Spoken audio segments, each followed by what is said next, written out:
Good afternoon 11th class. मैं हूं मनोरमा भारद्वाज और आज हम सभी केमिस्ट्री का चैप्टर नंबर 1 का topic classification of matter on the basis of chemical properties पढ़ेंगे। हम लोग फिजिकल प्रॉपर्टीज़ के बिहाफ पर मैटर का क्लासिफिकेशन पहले ही पढ़ चुके हैं। तो मैटर को यहाँ पर दो पार्ट्स में क्लासीफाई किया गया है, प्योर सब्सटेंस एंड मिक्सचर।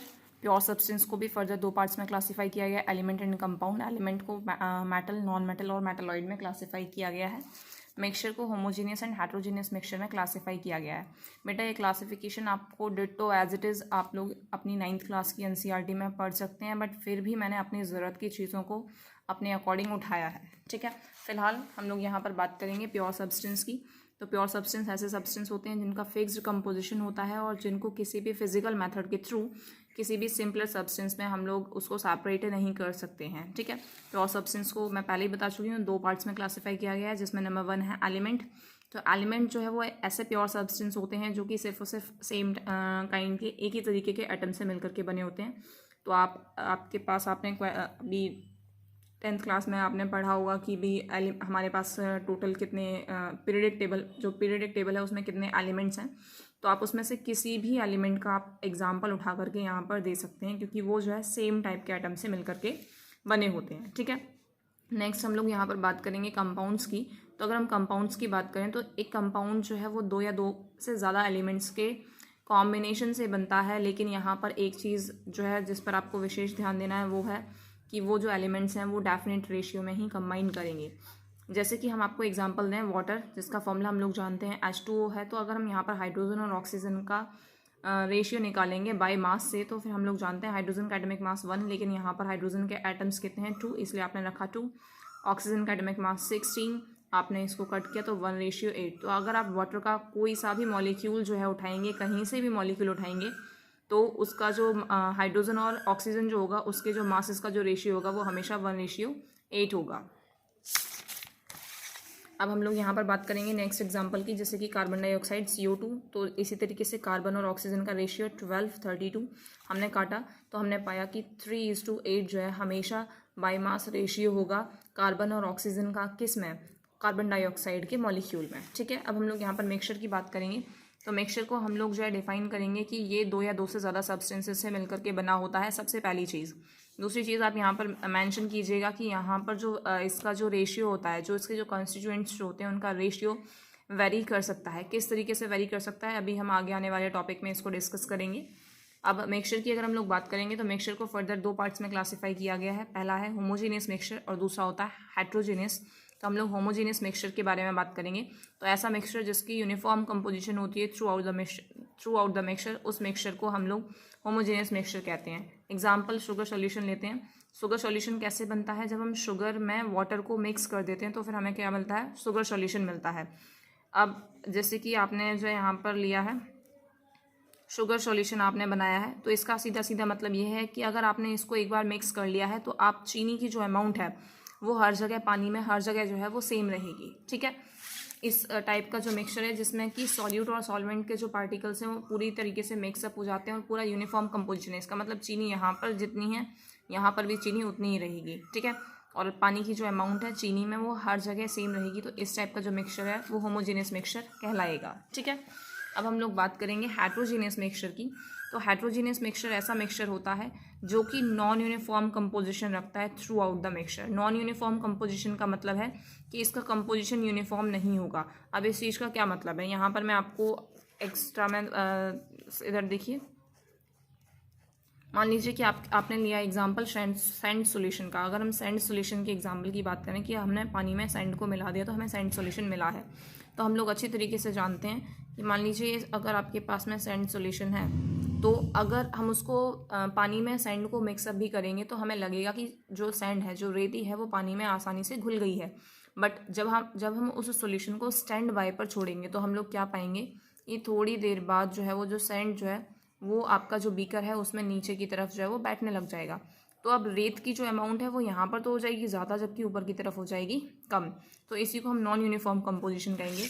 लेकिन वहीं दूसरी तरफ अगर हम लोग यहाँ पर बात करेंगे शुगर सॉल्यूशन की, तो शुगर सॉल्यूशन को अगर आप बना हुआ छोड़ भी देते हैं तो भी शुगर, ऐसा नहीं है कि शुगर जो है वो अपने आप जो है वो नीचे बैठ जाएगी, ठीक है।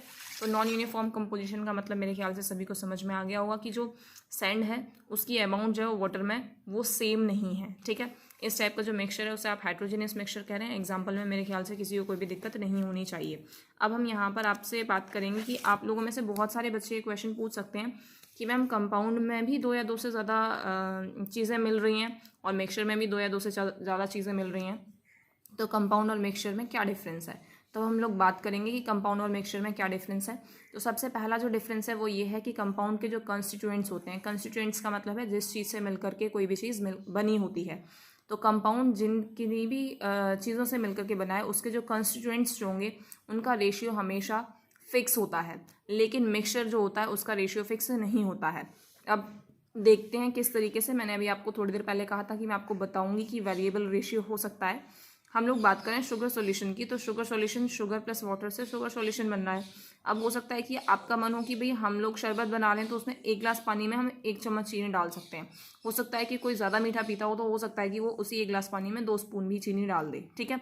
अगर आप 1 गिलास पानी में 1 स्पून चीनी डाल दें तो भी वो शुगर सॉल्यूशन कहलाएगा। आप 1 गिलास पानी में 2 स्पून चीनी डाल दें तो भी वो शुगर सॉल्यूशन कहलाएगा।